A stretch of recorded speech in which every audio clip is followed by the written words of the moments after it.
Hello guys! Once again, welcome back sa ating munting channel. Panibagong araw at panibagong reaction video na naman po ang ating pag-uusapan ngayon. Bago ang lahat, kamusta mga solid Kalingap supporters?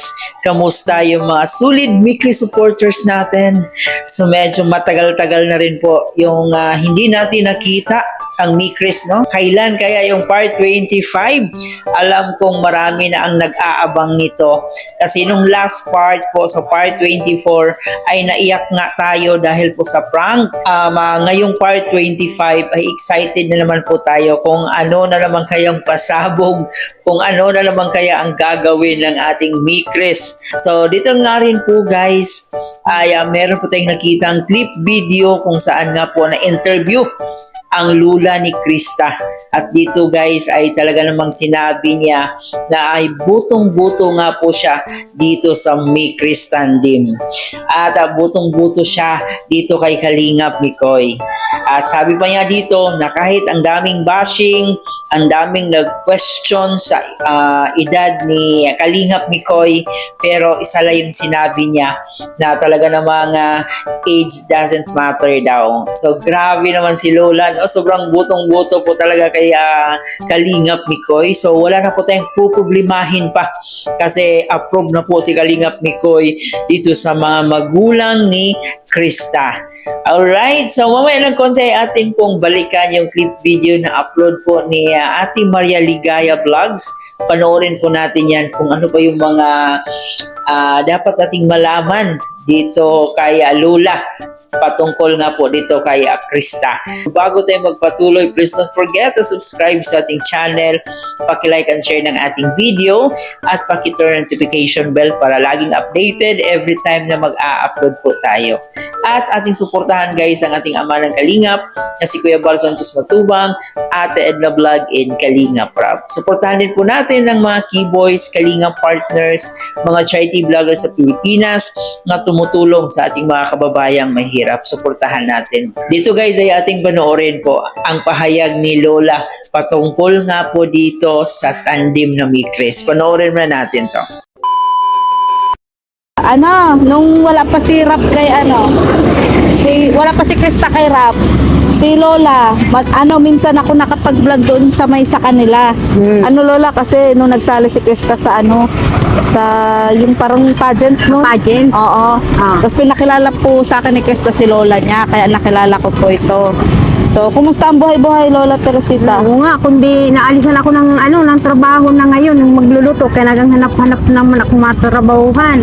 May trabaho ka talaga dati? Oo, magluluto talaga ako dyan sa dait, kundi palibhasa, yung mga kasama ko ay may ingay, ay nagguguluhan ako, ay nag-alis ako at sabi ko ay kaya Kaysa makakuha kaaway? Ayaw kong gulo, kaya sabi ko mahanap na lang ako ng ibang trabaho. Ay, wala pa ako nahanap ngayon. Ilang taon ka na ba, Nay? Na ako, 57. 57. Pangilan mo ba sa anak mo si Kuya Jonel? Primero yung panganay yun.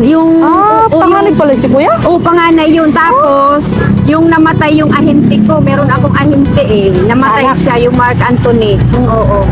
Dalawa yan sunudan sila Namatay naman. Kaya, yun dun lang sana kami nakakuan.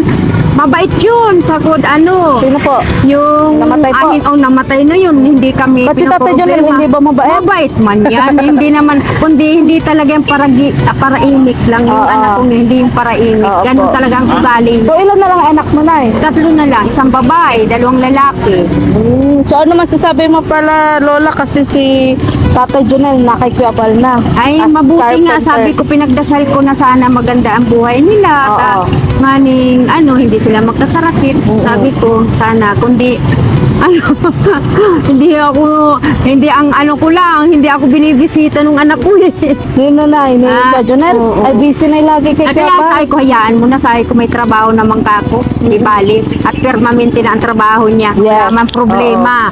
Yun Oo. lang. Kundi sabi ko, Salamat tayo, Nay, kay Kuya Bal. pasalamat ako kalagi kay Bal. Salamat po.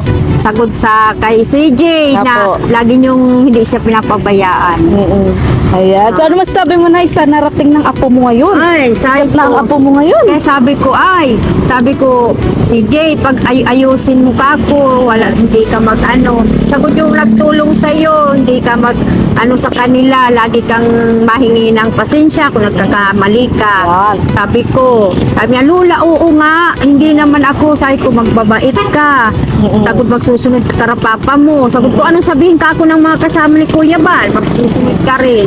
Para ka ako, mabuti ang buhay mo. Sabi ko, na sana maabot mo pa ako ang pangarap mo pa ako. Yun lang ang hiling ka ako ng lulo mo baga noon pa. Oo nga, Namatay. yung lagi niyang lolo na Oo. binabanggit. Kaya sabi niya, sana si CJ ang mag-ano karapapa niya, maghaon sa kahirapan daw.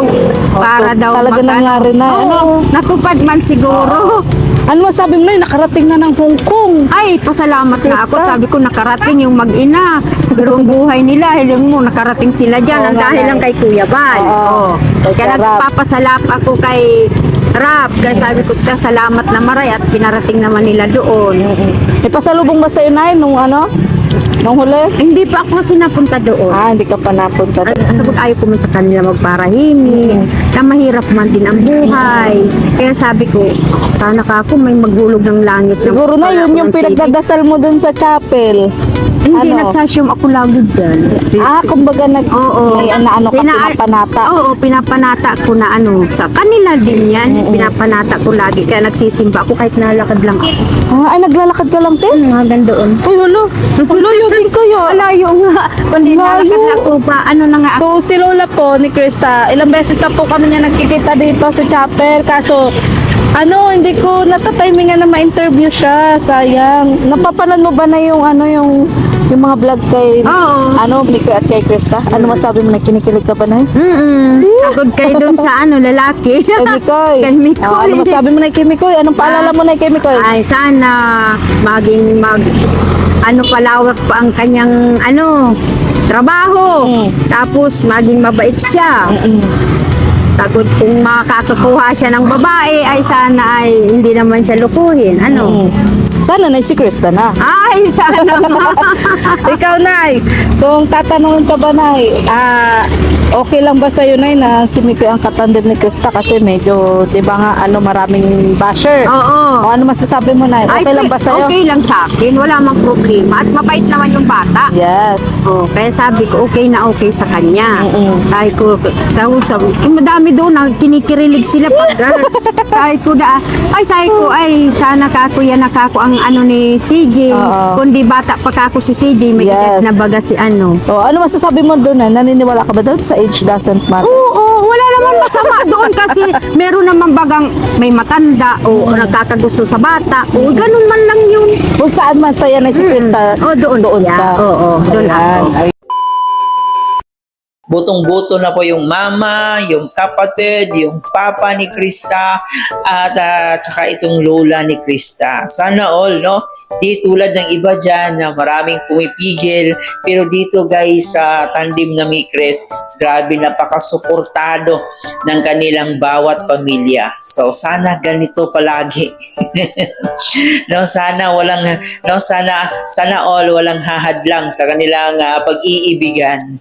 And siguro hindi pa naman sa ngayon kasi alam naman po natin na nag-aaral pa si Krista, pero alam natin na darating sila sa part ng kanilang buhay na magiging magjowa, magiging more than as a love team silang dalawa, no? So hihintayin natin yan, mga solid Miko supporters, hihintayin natin yan na mangyayari yan, no? So, yun guys, sobrang saya po ng ating Mikres. Sa ngayon po ay hoping pa rin po tayo kung kailan i-vlog ang part 25. Pero siguro madalas na itong i-vlog, no? Kasi wala na pong pasok, di ba? And siguro nakapag-moving up na po siguro si Krista. And marami ng oras yung mga ka-angels at higit sa lahat itong si Krista na i-vlog ni Kalinga Prab. So kayo ba guys, kung kayong tatanungin, botong-boto rin ba kayo dito sa Tandem na Mikres? So i-comment nyo po dyan sa ating comment section at paki-like and share na rin itong video guys. Maraming salamat once again, Louie TV. Thank you for watching.